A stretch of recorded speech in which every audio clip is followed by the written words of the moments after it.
సంవత్సరానికి 12 నెలలు. ఆ 12 నెలలో ఏదో ఒకటి పండగ వస్తూనే ఉంటుంది. కానీ ఆ పండగ మనం ఎందుకు జరుపుకుంటామో ఏంటిదనేదైతే మనకు తెలియదు.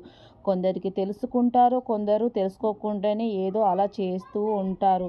కాబట్టి ఈ వీడియోలో అయితే మనం అసలు ఈ ఉగాది ఎందుకు జరుపుకుంటాం అనేది అయితే నేను చెప్తాను. ఇందులో అయితే నేను ఉగాది పచ్చడి చేస్తూ ప్రాసెస్ మీకు అసలు ఉగాది మనం ఎందుకు జరుపుకుంటాం ఏంటిది అనేది మీకు క్లియర్గా చెప్తాను.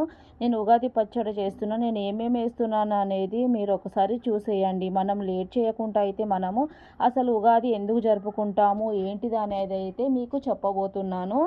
సో చాలామంది మన అమ్మమ్మలు, నానమ్మలు, బామ్మలు చెప్తూ ఉంటారు. కానీ ఈ కాలంలో వాళ్ళ మాటలు కూడా మనం వినము. కనీసం ఈ వీడియోల ద్వారా అయినా మనము తెలుసుకుంటామని నేనైతే ఆశిస్తున్నాను. అందుకే అయితే ఉగాది గురించి చెప్పడము జరుగుతుంది. సో మనము వేకువజామున కోయిల పాటలతో, ఇంటి ముందు రంగురంగుల ముగ్గులతో, గుమ్మానికి చక్కగా మామిడి తోరణాలతో అయితే మనము ఉగాది పండగ అయితే జరుపుకోవడం జరుగుతుంది. సో ఉగాది మనం ఎందుకు జరుపుకుంటాం అనేది, ఉగాదికి అర్థం ఏంటిది, యుగానికి ఆది అని అర్థము.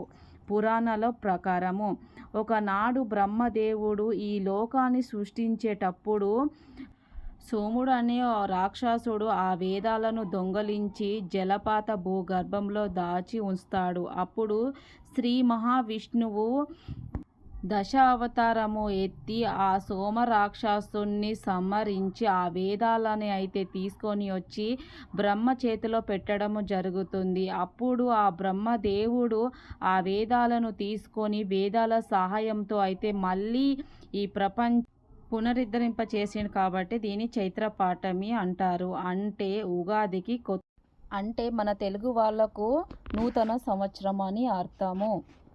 ఎప్పుడు ఉగాది శుభాకాంక్షలు అనకూడదు, నూతన సంవత్సరము శుభాకాంక్షలు అనాలి. అంటే మన తెలుగు వాళ్ళకు. కాబట్టి ఇలా అయితే ప్రతి పండగకు ఎన్నో అర్థాలు ఉంటాయి. ఆ అర్థాలు తెలుసుకొని మన పండగలు జరుపుకుంటే మనం ఇప్పుడు ఈ జనరేషన్లో అప్పుడున్న జనరేషన్కి ఎంత డిఫరెంట్ ఉన్నది అనేది మనకు తెలిసిపోతుంది. సో అందుకే మనం వేదాలని మనము అన్నిటిని గౌరవించాలి. కొందరైతే ఏదేదో చేస్తూ ఉంటారు, అలా చెయ్యకూడదు. మనము మన పిల్లలకు చెప్పేలా ఉండాలి. అమ్మ మనం ఈ పండగ ఎందుకు చేసుకుంటాము అని అంటే, ఏమో నాకు తెలియదు అన్నట్టు ఉండొద్దు. ప్రతిదానికి మనం అర్థం చెప్పాలి. చాలామంది అయితే ఏదో అలా చేసామా అని వదిలేస్తారు. ఎంతో కొంత మనకైతే తెలుసుకోవాలి ప్రతి పండగ గురించి. సో ఇలాంటి నాకు తెలిసింది ఏదో కొంత చెప్పాను. మీకు నచ్చితే సబ్స్క్రైబ్ చేసి ఒక లైక్ చేయడం అయితే మర్చిపోవద్దు. నేను ఉగాది పచ్చడి ఎలా చేశాననేది మీరు చూసారు కదా. సో ఇలా అయితే నేను ఉగాది పచ్చడి చేశాను. ఏదో నాకు వచ్చిన దాంట్లో మీకు కొంచెం నేర్పిద్దాం అనేది నా ఉద్దేశము. మీరు తప్పుగా అనుకోవద్దు. సో మరి మీ ఇళ్ళలో ఎలా చేసుకున్నారు అనేది నాకు కామెంట్ చేయండి. అందరికీ అయితే మీకు మీ కుటుంబ సభ్యులు అందరికీ నూతన సంవత్సరము శుభాకాంక్షలు. ఎప్పుడు మీరు సుఖ సంతోషాలతో ఉండాలని మనస్ఫూర్తిగా కోరుకుంటున్నాను.